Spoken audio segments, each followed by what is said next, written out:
दोस्तों नमस्कार। स्वागत है आपका कमसा एकेडमी पर। आज आप सभी के लिए जो सीईटी की तैयारी कर रहे हो, चाहे वो 10+2 हो या ग्रेजुएशन वाली, जिसके अंदर आपके आर्ट एंड कल्चर के अंदर एक टॉपिक रहने वाला है राजस्थानी भाषा और साहित्य का, जिसके 50 हम पीवाईक्यू पढ़ेंगे जो पिछली भर्ती परीक्षा के अंदर आए हुए हैं। हम वर्तमान पैटर्न जो 2026 के अनुसार चल रहा है कि जिन भर्तियों के जिस अनुसार पूछा जाता है हम उसी हिसाब से पढ़ेंगे। आज का हमारा जो है पहला क्वेश्चन रहने वाला है कि कोलेमाला ग्रंथ में उल्लेखित 18 देशी भाषाओं में राजस्थानी की भाषा किस नाम से पुकारा गया है। तो आपके ऑप्शन है राजस्थानी, मरु भाषा, मारवाड़ी या डिंगल। तो इसका जो आंसर रहने वाला है मरु भाषा। देखिए, उद्योतन सूरी ने जो है 8वीं शताब्दी के ग्रंथ है ना, ये कौन सा शताब्दी का है? 8वीं शताब्दी का ग्रंथ है। इसमें कुलेमाला में मरु प्रदेश की भाषा को मरु भाषा कहा गया, यानी कि मरु प्रदेश राजस्थान को ही कहते हैं, तो मरु प्रदेश की जो भाषा थी उसे मरु भाषा कहा गया।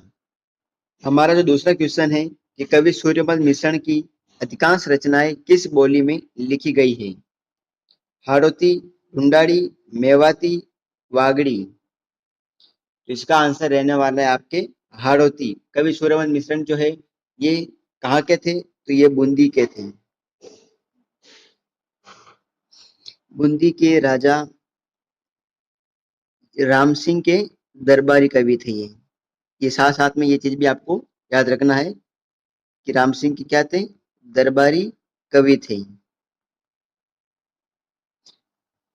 तीसरा क्वेश्चन है कि वीर सतसाई और वंश भास्कर के रचयिता कौन है?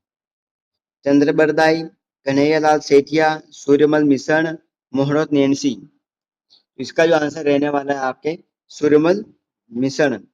अभी जो हमने पढ़ा था कि ये कवि थे, ठीक है ना, जो राजस्थान के राज्य कवि भी कहलाते हैं। अगला है कि मारवाड़ी बोली का साहित्यिक रूप क्या कहलाता है? पिंगल, डिंगल, अपभ्रंश, ढूंढाड़ी। इसका जो आंसर रहने वाला है डिंगल कहलाता है कि पश्चिमी जो राजस्थानी है, पश्चिमी राजस्थानी जो भाषा है मारवाड़ी, मारवाड़ी जो है ये पश्चिम राजस्थानी भाषा है का रूप ही डिंगल है ना। जो ये पश्चिम राजस्थान की मारवाड़ी भाषा, इसी का रूप डिंगल है, जो चारण कवियों द्वारा प्रयुक्त किया जाता है। किसके द्वारा? चारण कवियों द्वारा, चारण कवियों द्वारा प्रयुक्त होता है इसका जो उपयोग है। हमारा जो अगला क्वेश्चन है कि पूर्वी राजस्थान के साहित्यिक रूप को किस नाम से जाना जाता है? डिंगल, पिंगल, मेवाती, अहिरवाटी। तो इसका जो आंसर होगा वो होगा पिंगल। क्या है? पिंगल। देखिए, पिंगल की बात हम करें और इसके अंदर हम और भी कुछ बात करना ऐड करें अगर इसमें, तो पूर्वी राजस्थान का साहित्यिक रूप जो होता है वो पिंगल कहलाता है। और जो भाट कवियों द्वारा प्रयुक्त होता है, किसके द्वारा होता है? जो भाट कवि होते हैं उनके द्वारा इसका उपयोग प्रयुक्त होता है, भाट कवियों के द्वारा, ठीक है। और पिंगल की और एक बात हम और करें तो ये ब्रज भाषा से प्रभावित थी। कौन सी भाषा से? ब्रज भाषा से प्रभावित है। देखिए, ये राजस्थान इस प्रकार से है, यहाँ पर पूर्वी राजस्थान की बात हो रही है और इधर यूपी पड़ता है, इसीलिए यहाँ पर ब्रज भाषा से भी ये प्रभावित है। अगला क्वेश्चन है कि राजस्थानी भाषा का सबसे पहला वैज्ञानिक वर्गीकरण किसने किया था? Colonel James Tod, LP Tessitori, George Abraham Grierson, Munijin Vijay. इसका जो आंसर रहने वाला है जॉर्ज अब्राहम ग्रियर्सन। देखिए, इन्होंने जो है 1912 के अंदर, कब? 1912 के अंदर अपनी पुस्तक में ये वर्गीकरण प्रस्तुत किया था। इसको आप याद रखिएगा। आगे बढ़े। जॉर्ज ग्रियर्सन ने अपनी पुस्तक, एक याद रखिएगा कि इसकी पुस्तक का नाम क्या था? इनकी पुस्तक का नाम था लिंग्विस्टिक सर्वे ऑफ इंडिया। ये याद रखना है आपको। राजस्थानी बोलियों को कितने मुख्य भागों में बांटा है? एक तो ये हो जाता है, आपको ये पूछ लेगा कि जॉर्ज गैरिसन ने आपकी पुस्तक कौन सी है, तो ये हो जाएगी। और कितने भागों में बांटा है? तो इसका ऑप्शन 3, 4, 5 या 6 भागों में। इसका जो आंसर रहने वाला है कि 5 भागों में बांटा है। ठीक है, आगे बढ़े, चलो। राजस्थानी भाषा दिवस प्रतिवर्ष किस तिथि को मनाया जाता है? 21 जनवरी, 21 फरवरी, 30 मार्च या 14 सितंबर? तो इसका आंसर होगा 21 फरवरी को मनाया जाता है। इस दिन अंतर्राष्ट्रीय मातृ दिवस भी होता है। अगला क्वेश्चन है कि ढूंढाड़ी बोली राजस्थान के किस क्षेत्र में मुख्य रूप से बोली जाती है? कोटा बूंदी, जयपुर टोंक, उदयपुर भीलवाड़ा या जोधपुर जैसलमेर? इसका जो आंसर होगा जयपुर और टोंक रहने वाला है। देखिए, जयपुर, टोंक और दौसा के आसपास की जितना भी जो क्षेत्र होता है उसे ढूंढाड़ कहते हैं। क्या कहते हैं?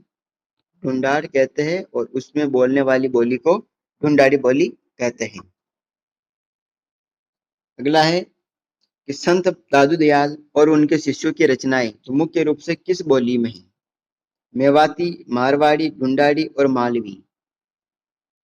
इसका जो आंसर रहने वाला है ढूंढाड़ी, क्योंकि दादू दयाल कहाँ से संबंधित है? जयपुर से। ठीक है, तो वो ढूंढाड़ी बोली से संबंधित हो जाएंगे, क्योंकि उन्होंने अपने जो उपदेश दिए थे वो इसी भाषा में दिए थे।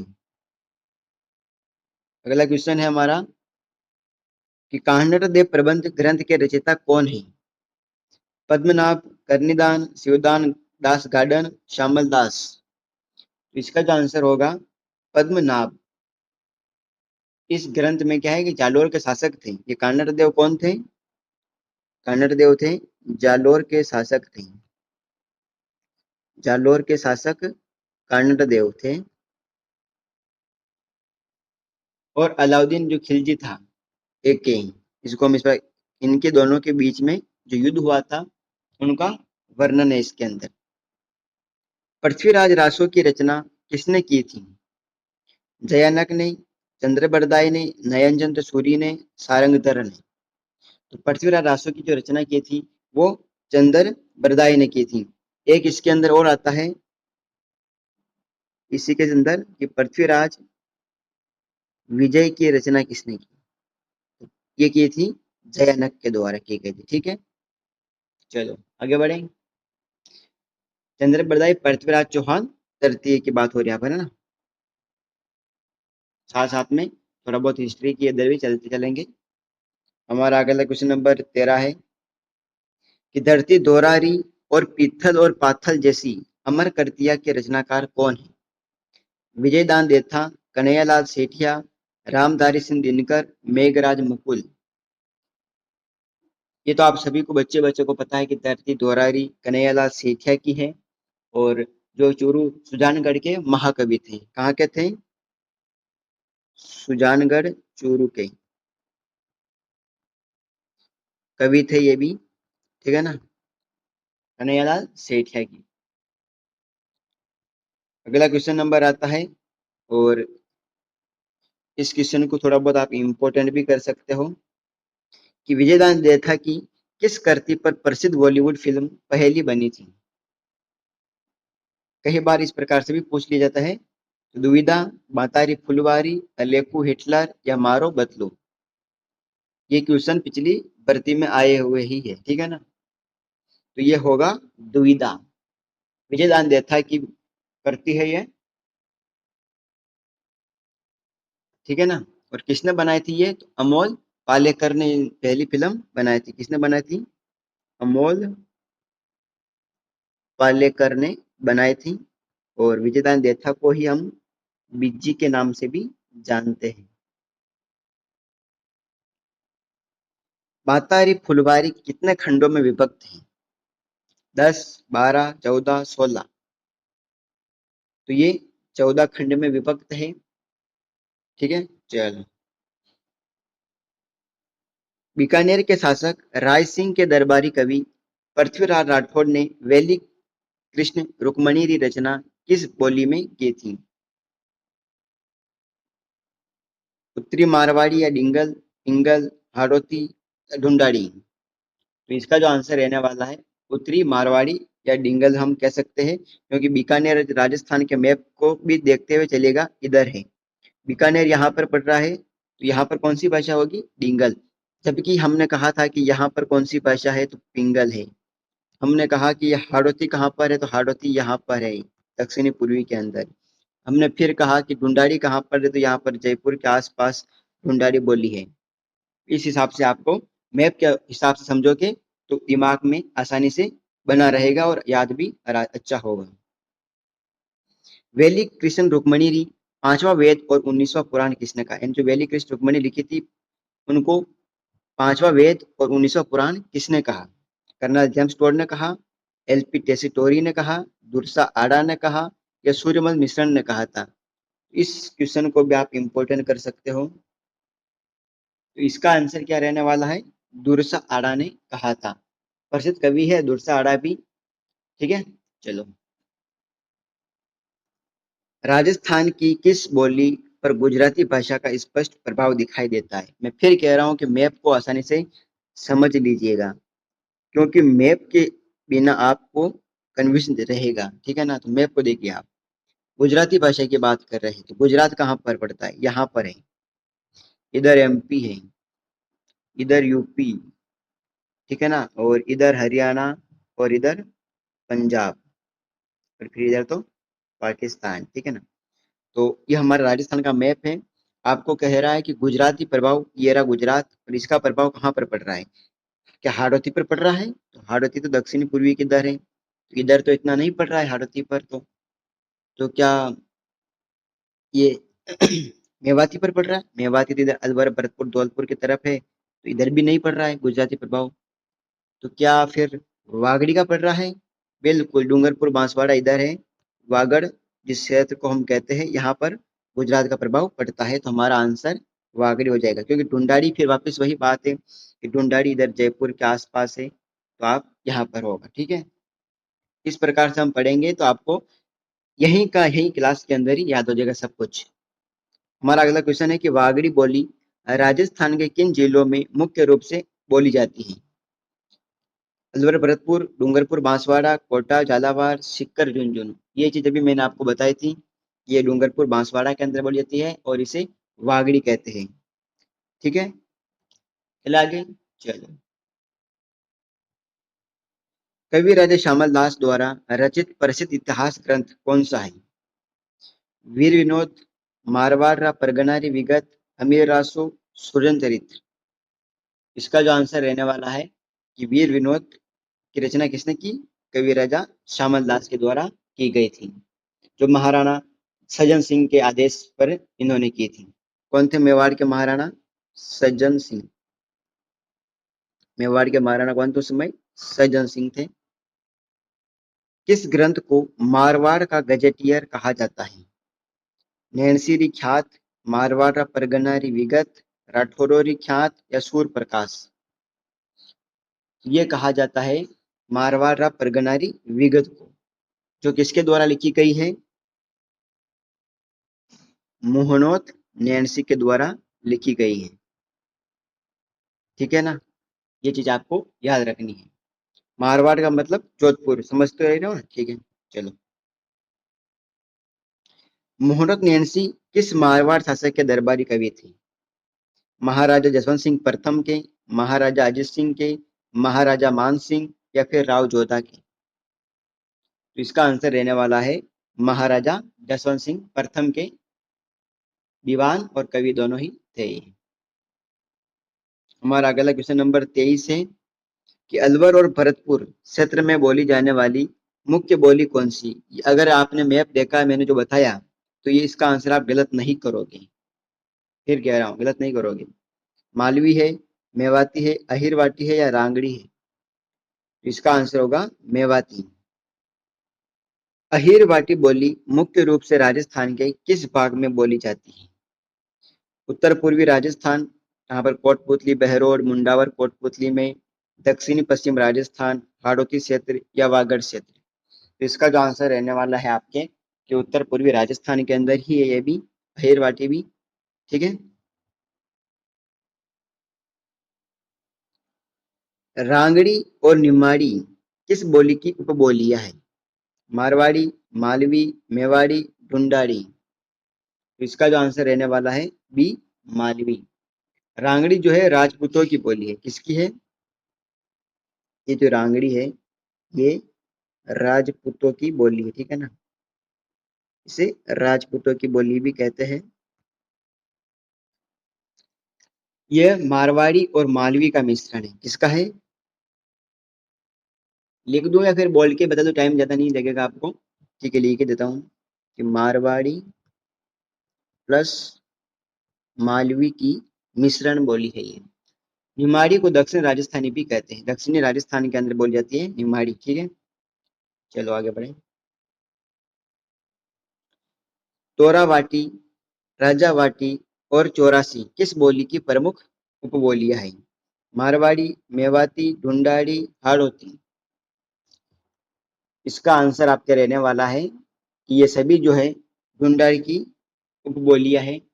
देखिए, ढूंढाड़ी जयपुर के आसपास की अगर हम बात करें, जयपुर संभाग के अंदर कौन कौन से जिला आते हैं? शेखावाटी की तरफ जाते हम तो वो इसी के अंदर आता है। इससे आप अंदाजा लगा सकते हो कि ये ढूंढाड़ी बोली की उपबोलियां है, क्योंकि तोरावाटी आपको बताइए किस क्षेत्र को कहते हैं, तो शेखावाटी के अंदर है, सिक्कर झुंझुनू के अंदर। उस हिसाब से इसका आंसर लगा सकते हो। अगला है कि हमीर महाकाव्य की रचनाकार कौन है? नयनचंद्र सूरी, सारंगधर, जोधराज, चंद्रशेखर। तो इसका आंसर रहने वाला है नयनचंद्र सूरी। ये किसकी बात हो रही है यहाँ पर? हमीर कौन है? तो हमीर है रणथंभौर के शासक हमीरदेव चौहान। कहाँ के शासक हैं?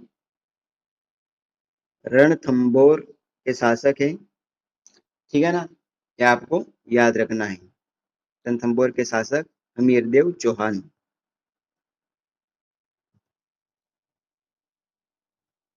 हमीर रासो जो कि 18वीं शताब्दी के रचयिता कौन है? सारंगधर, जोधराज, पद्मनाभ और जयानक। अगर जैसे जैसे हम सवाल पढ़ रहे हैं वैसे वैसे अगर आप आंसर को देखते जा रहे हो तो इसके अंदर आपको कोई कंफ्यूजन नहीं रहना चाहिए। देखिए, जयानक हमने पढ़ा था कि पृथ्वीराज विजय इन्होंने लिखी थी, ठीक है। पद्मनाथ हमने पढ़ा था कि इन्होंने लिखी थी कन्नड़ देव, ठीक है, कन्नड़ देव। और बचा कौन? जोधराज। ये आंसर हमारा जोधराज हो जाएगा, ठीक है ना। इस प्रकार से आप आंसर को टिक करते हुए चलेंगे। चलो, पृथ्वीराज विजय महाकाव्य की रचना किसने की? फिर वही आ गया, चंद्रबरदाई, जयनक, नयनचंद सूरी, राजशेखर। तो इसके अंदर फिर आंसर वही जयनक के द्वारा की गई थी।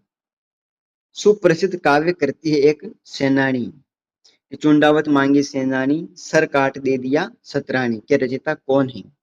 इंपोर्टेंट कर दो इसे।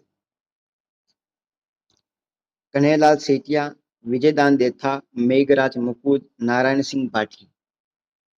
इसका आंसर रहने वाला है मेघराज मुकुल। हाड़ी रानी सहल कंवर के बलिदान के बारे में कहा गया है। कौन सी रानी? हाड़ी रानी सहल कंवर नाम है उनका। सहल कंवर के बलिदान पर आधारित ये कविता है जो मेघराज मुकुल के द्वारा लिखी गई है। अगला है कि इटली के विद्वान एलपी टेसिटोरी का संबंध राजस्थान के किस शहर से रहा है? जयपुर, जोधपुर, बीकानेर, उदयपुर। ये इटली का विद्वान है एलपी टेसिटोरी, तो इसका जो संबंध रहा है वो बीकानेर से रहा है। बीकानेर के उस समय महाराजा गंगा सिंह के समय ये बीकानेर आए थे। कौन थे महाराजा? गंगा सिंह थे, उस समय ये आए थे। और यही उनका देहांत भी हुआ है और इनकी छतरी भी बनी हुई है बीकानेर के अंदर ही। क्या बनी हुई है? छतरी भी इनकी बीकानेर में बनी हुई। अगला क्वेश्चन है हमारे कि एलपी टेसिटोरी ने डिंगल का हेरोस किसे कहा? सूर्यमल मिशन, पृथ्वीराज राठौड़, कान्हैयाराम या बांकीदास। तो इसका आंसर होगा आपके पृथ्वीराज राठौड़ को कहा है डिंगल का हेरोस। बांकीदास ख्यात के लेखक बांकीदास किस रियासत के राज्य कवि थे? जोधपुर, जयपुर, बीकानेर, मेवाड़। तो इसका आंसर होगा बी, बी नहीं होगा इसका आंसर, ए होगा, जोधपुर के थे। कहाँ का है? जोधपुर के। जोधपुर के बात हो रही है, जो महाराजा मान सिंह के कवि थे। महाराजा मान सिंह के,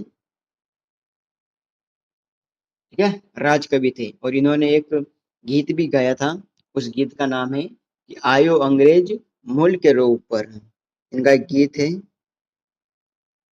आयो अंग्रेज मुल्क रे ऊपर। आयो अंग्रेज मुल्क रे ऊपर इनका एक गीत है, ठीक है ना, याद रखिएगा आप। आगे बढ़े, चलो। चेतावनी रा चुंकिया, इंपॉर्टेंट, नामक प्रसिद्ध सोरठे किसने लिखे थे, जिसे पढ़कर मेवाड़ के महाराणा फतेह सिंह दिल्ली दरबार में नहीं गए? बारठ कृष्ण सिंह, केसरी सिंह बारठ, जोरावर सिंह बारठ, प्रताप सिंह बारठ। तो आप सभी को पता है केसरी सिंह बारठ, जो 1903 के अंदर एक दरबार लगा था, जो लॉर्ड कर्जन ने लगाया था। किसने लगाया था? लॉर्ड कर्जन ने लगवाया था दिल्ली के अंदर। वहां पर केसरी सिंह बारठ ने चेतावनी रा चुंगठे लिखा था, फिर उसे पढ़कर ये वहां पर नहीं गए थे। केसरी सिंह बारठ का जो संबंध है वो शाहपुरा से है। हमारा अगला क्वेश्चन है कि चेतावनी रा चुंकिया कुल कितने सोरठे थे उसके अंदर? 11, 13, 15, 21। कई बार आपको पता रहता है, फिर भी आप इसमें गलती कर जाते हैं। तो इसको मैं फिर बता रहा हूँ आपको, इसके अंदर 13 सोरठे थे, जो कि डिंगल भाषा में लिखे गए थे। कौन सी भाषा में लिखे गए थे? डिंगल भाषा के अंदर लिखे गए थे। राजस्थानी भाषा साहित्य एवं संस्कृति अकादमी कहाँ स्थित है? जयपुर, जोधपुर, बीकानेर, उदयपुर। इसका जो आंसर रहेगा सी, बीकानेर के अंदर है। जनवरी 1983 में इसकी स्थापना भी की गई थी, ये भी आप याद रख सकते हो। जनवरी 1983 में इसकी स्थापना की गई। राजस्थान साहित्य अकादमी उदयपुर द्वारा प्रकाशित की जाने वाली मासिक पत्रिका कौन सी है? जागती ज्योत, मधुमती, मरुवाणी, रिहान। इसका जो आंसर रहेगा बी, मधुमती। उदयपुर स्थित राजस्थान साहित्य अकादमी की यह मासिक पत्रिका है मधुमती। 38वां क्वेश्चन है कि राजस्थानी भाषा साहित्य एवं संस्कृति अकादमी बीकानेर द्वारा जारी मासिक पत्रिका का क्या नाम है? मधुमती, जागती ज्योत, मरु भारती, स्वयं मंगला। अभी हमने पढ़ा कि मधुमती तो उदयपुर से संबंधित है, यहाँ पर बीकानेर की बात कर रहे हैं, तो इसका आंसर रहने वाला है बी, जागती ज्योत। ये इनकी मासिक पत्रिका है, ठीक है ना। चलो आगे। अचलदास खींचीरी वचनिका के लेखक कौन है? शिवदास गार्डन, खीड़िया जग्गा, बांकीदास, पद्मनाभ। शिवदास गार्डन इसका आंसर हो जाएगा। इसमें घाघरोन के शासक अचलदास खिंची की बात हो रही है। ये अचलदास खिंची कौन है? तो ये घाघरोन के शासक हैं। कौन है? घाघरोन के शासक, इनकी बात हो रही है, ठीक है ना। और मांडू सुल्तान होशंग शाह के बीच में युद्ध हुआ था, और कौन था इनके वीएस? होशंग शाह। कौन था? होशंग शाह, जो कहाँ का था? मांडू का सुल्तान था। इनके बीच युद्ध हुआ था, और कब हुआ था? ये हुआ था 1423 ईस्वी को हुआ था। ये उसका वर्णन है इसके अंदर। अगला आता है हमारे इधर कि राधा और सत्यभामा की नु रोशनो करतिया के रचनाकार कौन है? चतुर सिंह, तारा प्रकाश जोशी, सत्य प्रकाश जोशी, कन्हैयालाल सेठिया। इसका जो आंसर होगा ए, चतुर सिंह।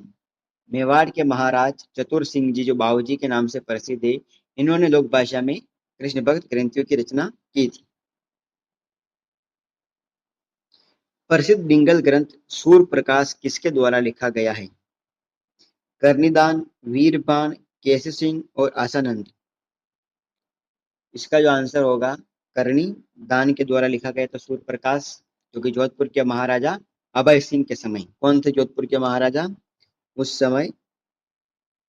अभय सिंह थे जोधपुर के महाराजा। और यही अभय सिंह 1730 का जो खेजरीली आंदोलन है उससे संबंधित है। ठीक है ना, उधर से भी रिलेट करते हुए हम पढ़ेंगे इसको। राजियारा सोरठा नामक ग्रंथ की रचना किसने की, जिसमें नीति के दोहे लिखे गए हैं? कृपाराम खीडिया, चंडीदास, रामनाथ कवि या सूरदास? पहले तो इसे इंपॉर्टेंट करिए, तो इसका आंसर होगा ए कृपाराम खीडिया। ठीक है, और ये अपने वफादार जो सेवक था इनका रजिया, क्या नाम था इसका?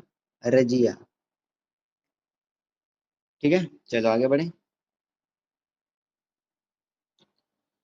लीलतांस पुस्तक के रचयिता कौन है, जिसके लिए उन्हें केंद्रीय साहित्य अकादमी पुरस्कार मिला था? विजयदान देथा, कन्हैयालाल सेठिया, अर्जुन देव चारण, आईदान सिंह पाठी? इसका जो आंसर रहने वाला है आपके बी, कन्हैयालाल सेठिया।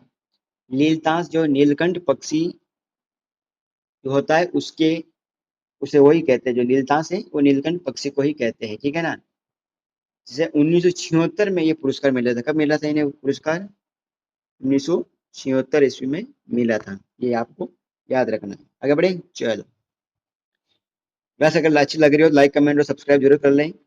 मेवाड़ी बोली मुख्य रूप से राजस्थान के किस क्षेत्र में बोली जाती है? ये तो आप सभी को बताइए। उदयपुर, भीलवाड़ा, चित्तौड़गढ़, जैसलमेर, बाड़मेर, अलवर, भरतपुर, कोटा, बूंदी? ये उदयपुर, भीलवाड़ा, चित्तौड़गढ़ है। इसी के साथ में राजसमंद भी और आ जाता है। अभी जो नया जिला बना है सलूम्बर, वो भी इसी के अंदर आएगा। ठीक है, जैसलमेर, बाड़मेर की अगर हम बात करें तो ये तो उधर पश्चिमी राजस्थान के अंदर आ जाएगा। अलवर, भरतपुर की बात करें तो मेवाती कहते हैं इसको, मेवात। कोटा बूंदी कहते हैं हाड़ौती। ठीक है, किस जैन ग्रंथकार ने भारतेश्वर बाहुबली गौर की रचना की, जिसे राजस्थानी भाषा की प्राचीनतम कृति माना जाता है? ब्रजसेन सूरी, शालिभद्र सूरी, उद्योतन सूरी, हरिभद्र सूरी? इसका जो आंसर रहने वाला है ए ब्रजसेन सूरी। जो भरतेश्वर बाहुबली गौर लिखी थी इन्होंने 1168 ईस्वी में। और ठीक है, आगे बात करें, चल।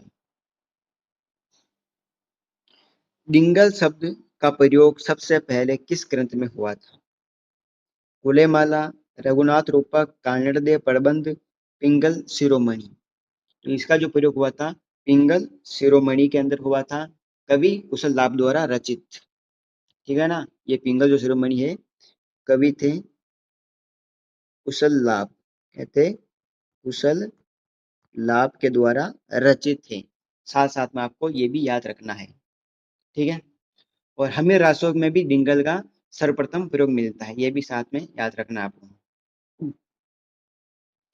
कवि सुजा जी ने अपने ग्रंथ राव जेतसी रोछंद में किस भाषा या शैली का प्रयोग किया है? डिंगल, पिंगल, संस्कृत, प्राकृत? तो ये होगा ए डिंगल। राव जयसी रोचंद बीकानेर के राव जेतसी और बाबर के जो पुत्र कामरान, उसके बीच में जो युद्ध हुआ था उसी की बात है इसके अंदर। ठीक है ना, मैं अब लिखाऊंगा नहीं क्योंकि ज्यादा लंबी हो जाएगी क्लास। मैं बोलता हूँ वो ऐड कर लेना आप, क्योंकि मैं लिखूंगा फिर आप कहोगे क्लास ज्यादा लंबी हो जाएगी। तो अगला है कि गोरख के छंद और किशनजीरी वैली के रचयिता कौन है? कवि दूरसा आड़ा, पृथ्वीराज राठौड़, सूर्यमल मिश्रण, ईसरदास बारठ? इसका जो आंसर रहने वाला है ईसरदास बारठ। ठीक है, इसे पश्चिमी राजस्थान में लोक देवता की तरह भी पूजा जाता है। ठीक है, और इनकी जो रचना है ईसरदास बारठ की, हरि हरिरस, और एक इनकी रचना है और है गुण आगम। और कौन सी है? गुण आगम इनकी रचना है। साथ साथ में ये भी पढ़ते हुए चलेंगे। मालवी बोली राजस्थान के किस क्षेत्र की विशेषता है? मालवी यानी एमपी की बात हो रही है। एमपी से कौन रिलेटेड है? राजस्थान का मैप देखो और बताओ, इधर है एमपी, बताओ यही क्षेत्र होगा ना? ठीक है, दक्षिणी पूर्वी राजस्थान हो जाएगा। गुंडार सेठ तो यहीं पे होगा तो होगा ही नहीं। शेखावाटी की बात करें तो ये उधर है, और अगर बात करें उत्तर पश्चिम राजस्थान तो ये इधर है, तो ये तो होगा ही नहीं, ठीक है ना। चलो आगे बढ़े। आज का हमारा लास्ट क्वेश्चन है कि पग फेरो काव्य कृति का रचयिता कौन है। इम्पोर्टेंट। मणि मधुकर, चंद्र प्रकाश देवल, हरीश बादानी, नंद चतुर्वेदी। इसका जो आंसर है मणि मधुकर हो जाएंगे। कौन होंगे? मणि मधुकर। इन्होंने पग फेरो की रचना की थी। दोस्तों अगर क्लास अच्छी लगी हो तो लाइक कमेंट और सब्सक्राइब जरूर कर ले, ऐसे ही वीडियोस को देखने के लिए, जो आपकी सीईटी की तैयारी में और अधिक ज्यादा रोल अदा करने वाली है ये क्वेश्चन।